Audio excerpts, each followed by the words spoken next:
Harihi Om. Sahana Vavatu, Sahanao Bhunaktu, Sahaviryan Karavavahai, Tejasvinavadhitamastu ma vidvishavahai. Om Shanti Shanti Shanti. Om Jaya Shri Krishna Chaitanya Prabhu Nityananda, Shri Advaita Gadadhara Shiva Sari Gaura Bhakta Vrinda. Hare Krishna, Krishna Krishna, Hare Hare, Hare Rama, Rama Rama, Hare Hare. Hi. So now the continuation with the discussion between Kunti Devi and Karna. So Kunti Devi has revealed everything, how his son. Karna is seeing all this, but at the same time as he can't give up his friendship with Duryodhana. Karna's words grow sharper. I cannot accept that you are my well-wisher. You did not show me mercy at the proper time and have come to me now only to fulfill your own needs. I cannot do as you suggest. If on the eve of battle I leave Duryodhana to join with the Pandavas, then who will not call me a coward? The Kauravas had granted all my desires. They have worshipped me. What kind of man would I be to leave them now? They depend upon me as men on the sea depend on their boat. Now I must show my gratitude to Dhritarashtra's son. So he's looking at simply the benefit he's gained and all that, and the friendship, which is a very important element. But at the same time, as you have to see, is you have the aspect of what is ultimately correct. So Yudhishthira went with what was not necessarily so ideal. It didn't work out so great for them on the external platform. But we see is that it was glorified by everybody. So now Karna would become, glorified in that way. But because of that relationship and his false ego, he has a very big ego. And so because of that, now then he can't actually move in that direction. Karna remembered his impulsive vow to Bhishma in the Kuru assembly. He felt guilty that he had abandoned Duryodhana even that much. Right, because he said he wouldn't fight as long as Bhishma is on the battlefield. So then he already feels he's abandoned Duryodhana. Now he could not fight until Bhishma was slain. It was prophesied that Shikandi would kill Bhishma. Then Duryodhana would need Karna more than ever. There was no question of leaving him now.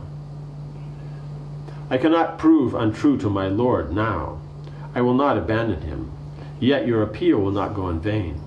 With the exception of Arjuna, I will not kill any of your sons in battle, even if I overpower them. When I kill Arjuna, I will become famous for my prowess.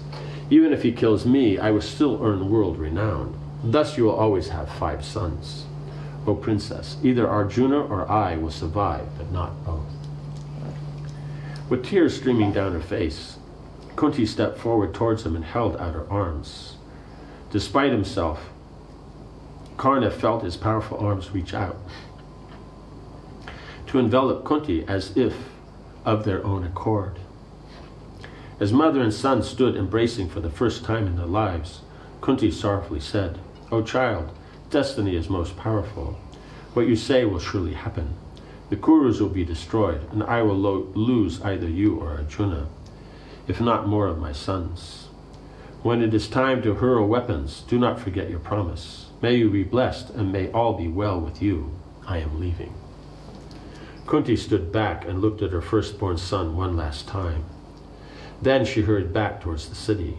Karna climbed onto his chariot and sat there unmoving for some time. Kunti's words repeated themselves in his mind again and again. How different things might have been if she had kept him as her son. But destiny had decreed a different path for him. His fate now lay with Duryodhana and the Kauravas. There was no use lamenting for what might have been. Karna resolved not to reveal to anyone what had transpired between himself and Kunti. It would only confuse the issue and make his own vows impossible to follow. With a troubled heart, he set off towards the city. Because the others, they don't know, he'll go on as he is, but you will see that he will be very careful. He himself will not kill, and he won't arrange to kill any of the brothers. Like that. But Arjuna, he has a bit of rivalry there. Before leaving, Krishna asked to speak privately with Karna. As he reached Hastinapur's southern gate at around noon, he saw Karna waiting for him. Krishna stopped and asked Karna to mount his chariot with him. He took Karna out of the city, speaking as they rode in the direction of Virat. Krishna considered Karna the most serious threat to the Pandavas in the coming war. Karna's charioteer drove his car behind him with Satyaki, who had dismounted from Krishna's chariot, to give him the privacy he desired with Karna. Right? So then Satyaki, then he had gone in Karna's chariot. Placing his hand on Karna's shoulder, Krishna said, according to scripture, the child born of a mother before her marriage becomes her husband's son. Right? Because, that's the point, is that who's born before marriage, it's not the father who gives the seed, it's who she's married to becomes his son. That's why it says, if it's just like if I take some plants and plant them in someone else's field, when they grow up and they give fruit, I can't claim it for my own. Who owns the field? The fruit belongs to them. Just like, let's say you have a tree, the tree is on one side of the fence, but it leans over the other and the fruit's on the other side. The fruit belongs where it is coming from the land, because you can say, the fruit's over my land, but the fruit didn't grow off your land. The fruit was nourished from your neighbor's land. So the whole point is who the wife is married to, that is his son.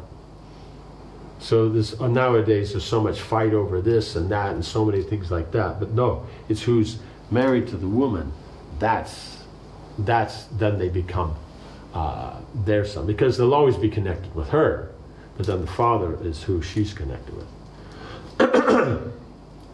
You were born before your mother's marriage, Karna, and are therefore Pandu's son. The Pandavas are on your father's side, and the Vrishnis on your mother's. You are related to both these races. O best of men, O hero, come with me and become the king. The Pandavas will worship you as their elder brother, as will I and all their followers. The wives and daughters of kings will anoint you with water from golden pots. At the proper time, Draupadi will approach you as a wife does her husband. Your 5 brothers will follow behind you, even as the gods follow Indra. I too shall follow you. Accompanied by the Andakas and Vrishnis, rule over this earth, O Karna. Let the bards and chanters sing your praises. Delight Kunti's heart and take your rightful place at the head of her sons. Karna looked into Krishna's smiling face. Surely he knew everything, as the sages said, but it was difficult to accept his advice, because Kunti is mentioning that they'll be together and they'll worship, but he's pointing out, you will be the king. And everybody of that. Not only that, you'll also have myself, Balaram, the Vrishnis, the Andakas, and that whole side, because the moon dynasty always follows the sun. And then in this case, they've aligned themselves with the Pandavas, not with Duryodhana as part of the sun dynasty. And so it says that then you'll have all these, and then you'll be, in such a wonderful position. It won't even get that good with Duryodhana, because Duryodhana will sit on the throne. In this case, you'll be the one on the throne. Like that. With Duryodhana, yes, he made him a king. But he's the king of Anga, right? But with this, he'd be the emperor.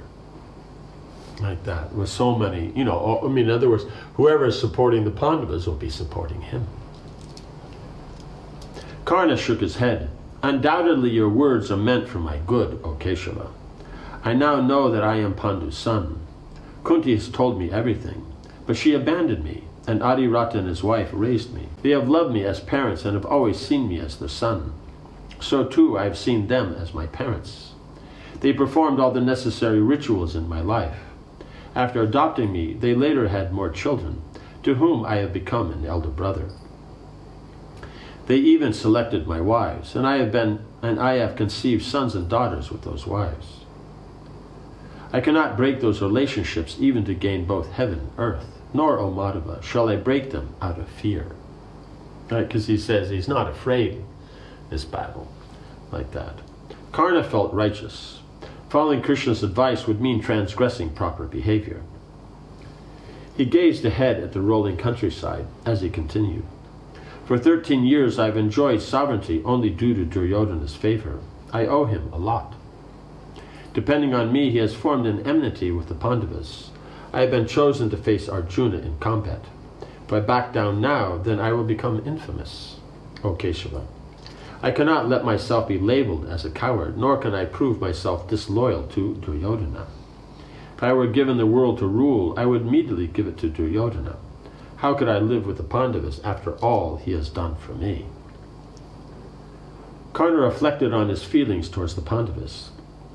He respected Yudhishthira, Bhima, and even the twins. His hatred for Arjuna owed its origins to the day he had been refused entry into Drona's school. When he came again to Hastinapur to compete in the exhibition, Drona had not recognized him as the boy he had turned away years earlier. He had told him then he only accepted royal princes in his school. Karna was a charioteer's son. Burning with shame, he had gone away, vowing vengeance. Defeating Drona's best student, Arjuna, would be the best way to exact that revenge. As soon as he had seen Arjuna in the arena, his heart had filled with envy. That envy had not waned. Soon it would explode in a fight to the death. There was no other course for him now. O Krishna, I do not hold much hope for our victory, but I shall not change sides now. I know Yudhishthira is virtuous and pure-minded. He will preside over the coming battle sacrifice, in which Duryodhana's sons will be the sacrificial animals.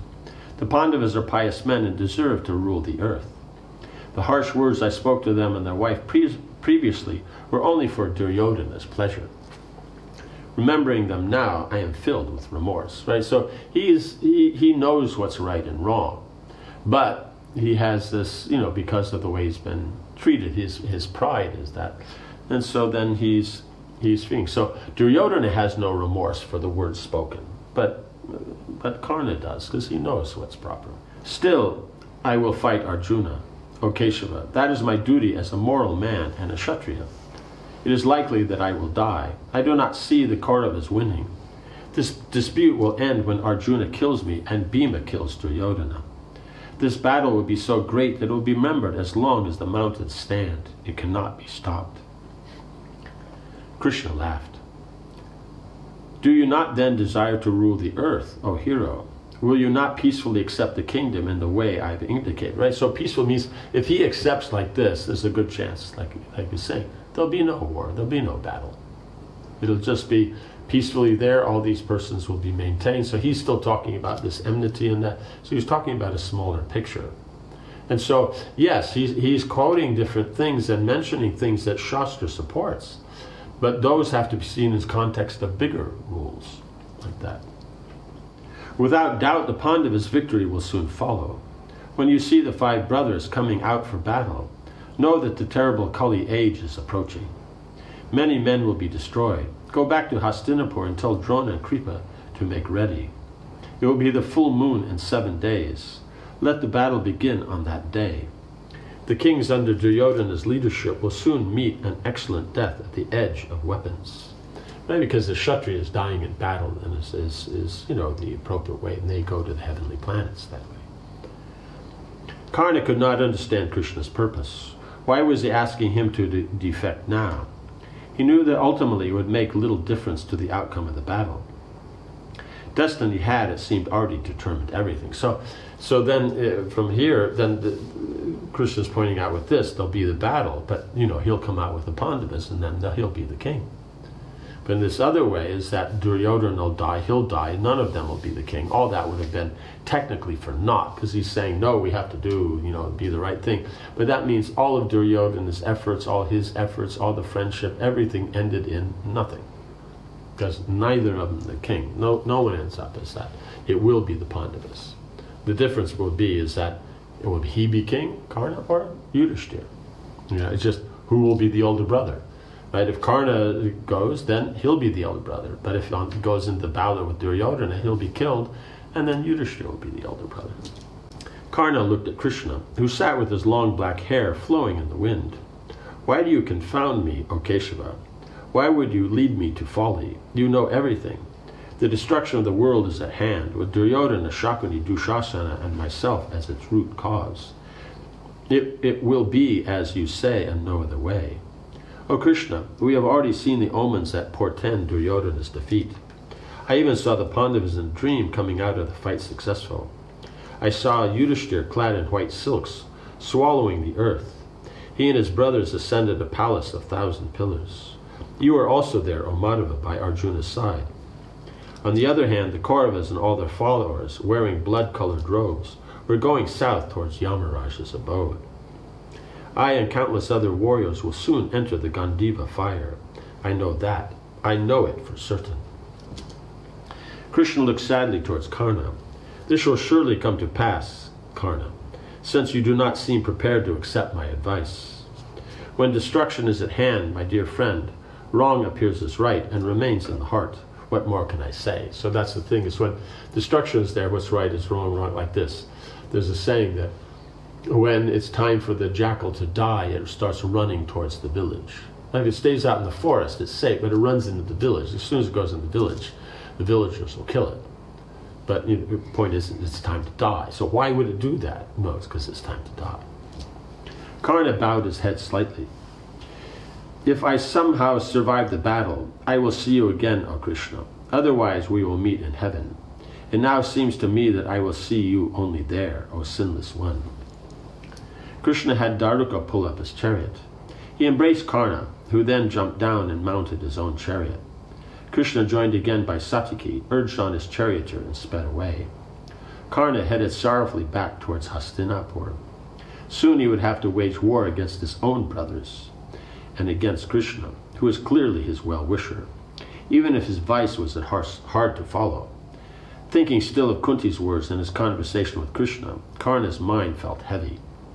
It seemed he was not destined to enjoy happiness and prosperity in this life. Soon after Krishna left Hastinapur, Dhritarashtra decided to call one last council to discuss strategy. War was now unavoidable, but the blind king was anxious.